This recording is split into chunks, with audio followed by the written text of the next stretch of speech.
అందరికీ praise lord. నా పేరు నిమ్మి హాన్సీ. నేను ఈరోజు పాత నిబంధనలో దేవుని జననం కోసం తెలిపిన ప్రవచన వాక్కులు చెప్పబోతున్నాను. మొదటిది, ఆయనను చూచుచున్నాను కానీ ప్రస్తుతమునున్నట్లు కాదు, ఆయనను చూచుచున్నాను కానీ సమీపమునున్నట్లు కాదు. నక్షత్రము యాకోబులో ఉదయించును, రాజదండము ఇశ్రాయేలులో నుండి లేచును. రెండవది, యెషయా 9:6 ఏలయనగా మనకు శిశువు పుట్టెను, మనకు కుమారుడు అనుగ్రహింపబడెను, ఆయన భుజం మీద రాజ్యభారం ఉండును.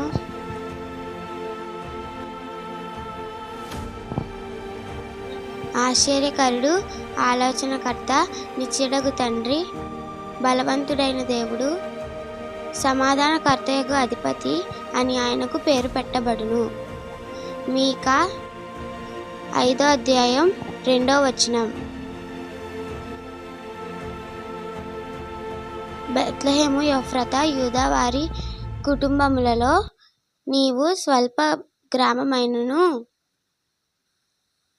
నా కొరకు ఇశ్రాయేలీయులను ఏలబోవువాడు నీలో నుండి వచ్చును. పురాతన కాలము మొదలుకొని శాశ్వత కాలము ప్రత్యక్షమగుచుండెను. యెషయా 7:14-15 కాబట్టి ప్రభు తానే ఒక సూచన మీకు చూపును. ఆలకించుడి, కన్యక గర్భవతి అయి కుమారుని కని ఆయనకు ఇమ్మానుయేలు అని పేరు పెట్టును.